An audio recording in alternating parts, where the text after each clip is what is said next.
My dear student, welcome back. In order to explain you regarding article.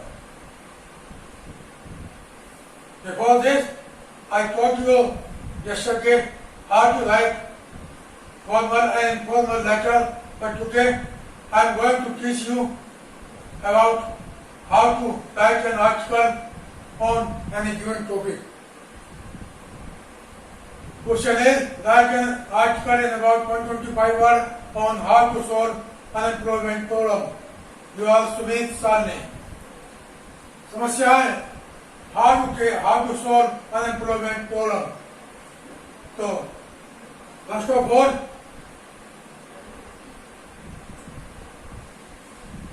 it will come your subject on top how to solve unemployment problem.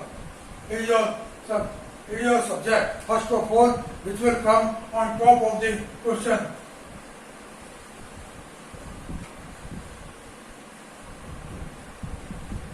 Then after, by giving one line gap, write an article.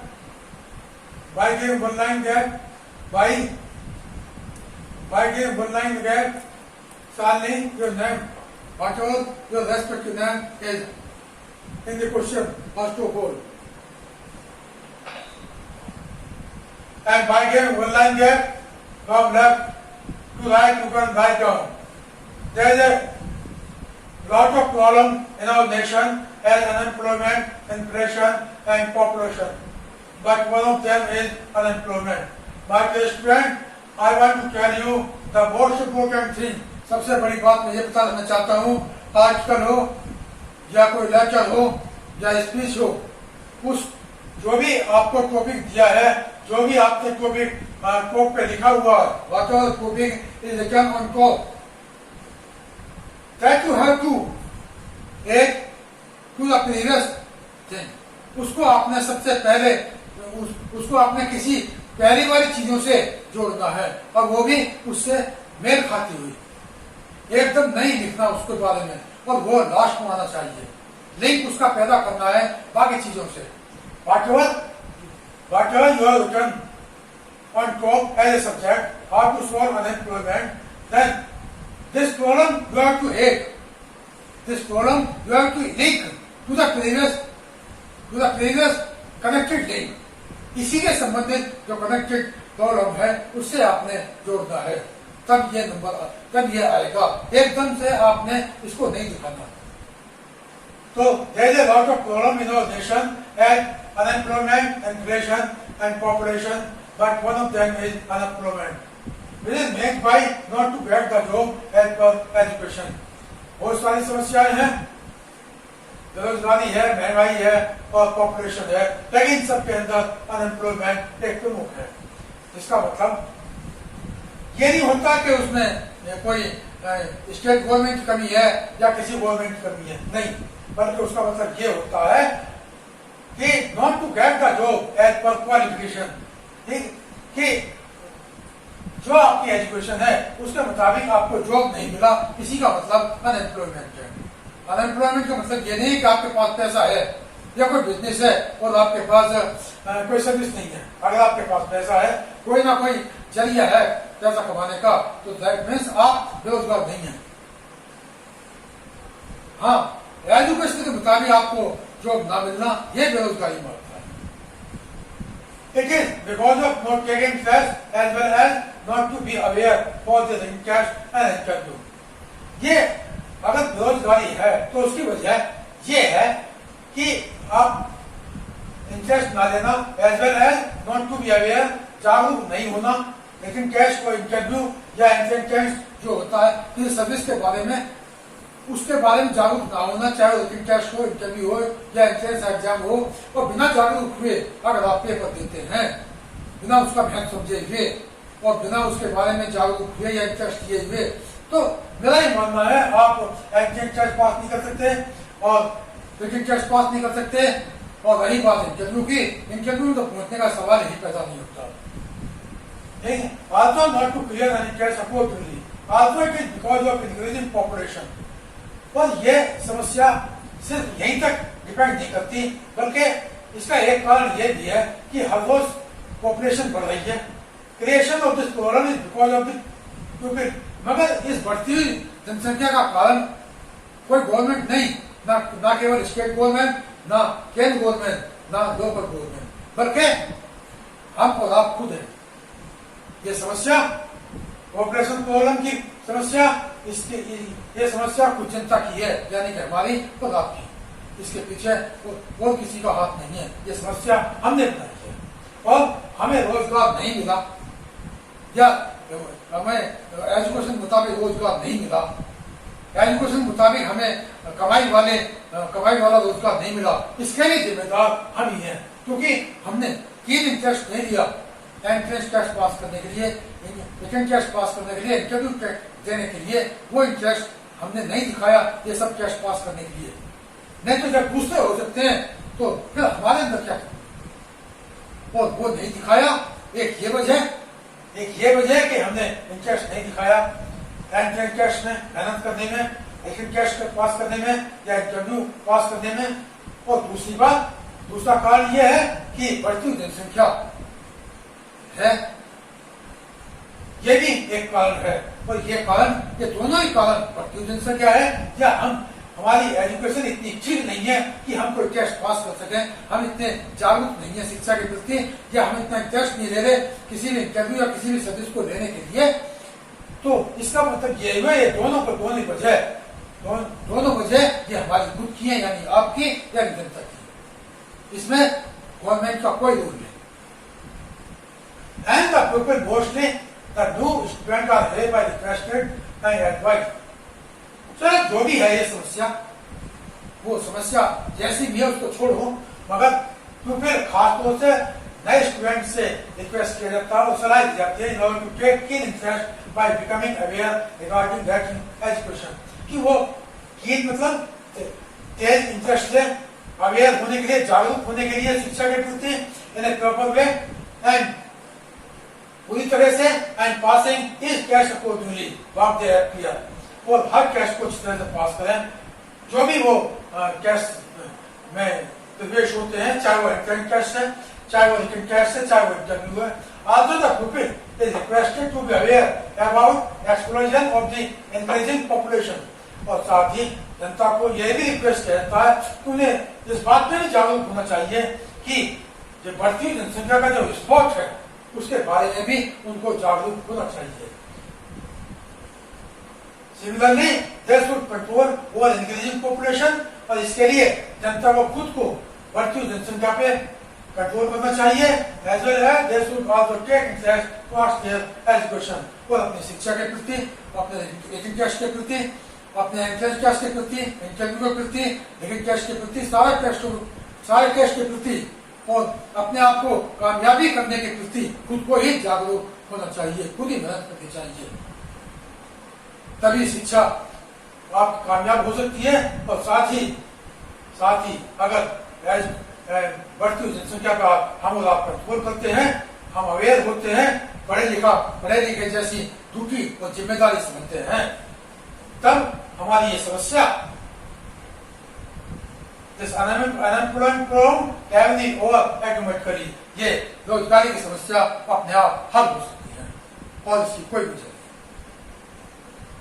कुछ आपके सामने ये है unemployment problem के बारे में बात करने के 125 शब्द के बारे में। तो how to solve unemployment problem, now here will come on top of the question the subject. By giving one line there, write an article. By giving one line there, write by giving one line there, your name, Salni. By giving one line there, and from that you can start to write. Also, you have to start by adding link from your previous thing. शुरू करना है, लेकिन आपका जो topic है उस topic का संबंध किसी पहले टॉपिक से जोड़ते हुए जिससे जुड़ सकता है, और उसके बाद उसको दिखाइए, फिर उसका मतलब बताइए, और मतलब बताने के बाद नंबर 1 बात उसका लिंक जोड़ो, नंबर 2 मतलब बताइए उसका, नंबर 3 उसकी वजह क्या है वो बताइए, और नंबर 4 उसके वजह किस वजह से है, वो वजह भी, उस वजह के जिम्मेदार कौन लोग हैं, वो बताइए। और उसके बाद लॉसेज, लॉसेज का क्या है वो बताइए। देन इसके बाद बाइकिंग one line gap start from here as second paragraph, second paragraph को एक लाइन छोड़ते हुए शुरू करिए और उसमें उसका हल आ जाना चाहिए, हल क्या है। और जब आपका नीचे हल आ जाएगा तो जो हल दिखाते हैं उस हल के अंदर आपने कोई बात नहीं करनी ऊपर वाली कि ये प्रॉब्लम वो प्रॉब्लम, ये जितनी प्रॉब्लम दिखानी है, प्रॉब्लम की वजह किस प्रॉब्लम की वजह पैदा करने वाले कौन कौन हैं, वो उनके नुकसान कौन कौन से हैं, वो सब ऊपर आ जाना चाहिए फर्स्ट पैराग्राफ में। और इसके बाद एक लाइन गैप देके दूसरे पैराग्राफ में उसका हल क्या है, किसको क्या करना चाहिए, जनता की ड्यूटी क्या है, जनता की ड्यूटी क्या है, हमारी आपकी ड्यूटी क्या है, क्या किसी अगर कोई गलती करता है उसकी ड्यूटी क्या है, वो सारी ड्यूटियां नीचे दिखाइए। और नीचे दिखाने के बाद writing line gap also write thanking you and now here you are not required to write your respective name. अब आपको अपना नाम लिखने की कोई जरूरत नहीं है, बिकॉज नाम आपका ऊपर आ चुका है। तो आगे student one line gap, one line gap, one line gap, one line gap, then first paragraph one line gap, second paragraph one line gap, thanking you, and by writing thanking you your question will be over. One more thing, the most important I would like to tell you that in order to become as unemployment, the pupil is also responsible. There are two reasons not to be unemployed. One is that we are not getting the education in a proper way, as well as we are not preparing ourselves for entrance test and interview, and that is why we are getting failing marks in any service. कोई interest पास ना करना, मेहनत ना करना, entrance test ना देना, interview में ना फेल हो जाना, यही वजह है कि हमें सर्विस नहीं मिलती और हम बेरोजगार रह जाते हैं। नंबर एक कारण ये। नंबर दो कारण ये कि जनसंख्या अब रोज बढ़ रही है एक विस्फोट की तरह। उसकी जिम्मेदार कोई और नहीं बल्कि हम और आप खुद हैं। We are the responsible ourselves, yourself are the responsible of creating such kind of problem, that is explosion of increase in population day by day। बढ़ती जनसंख्या विस्फोट की तरह उसके जिम्मेदार हम और आप हैं। बढ़ती जनसंख्या पर कंट्रोल कीजिए और बढ़ती जनसंख्या कंट्रोल हो जाएगा और आप अपने पढ़ाई में इंटरेस्ट देंगे, इंटरेस्ट लेकर जागरूक होंगे, शिक्षा का मतलब समझेंगे, अपनी जिम्मेदारी समझेंगे, कर्तव्य अधिकार समझेंगे, परिवार स्कूल टीचर के प्रति समाज के प्रति अपनी जिम्मेदारी समझेंगे, तब आप written test entrance exam written test interview सारे पास कर लेंगे और उसके बाद बढ़ती हुई जनसंख्या पर कंट्रोल हो जाएगा। तो ये अनएम्प्लॉयमेंट प्रॉब्लम अपने आप ही खत्म हो जाएगी, आपको कुछ करने की जरूरत नहीं पड़ेगी।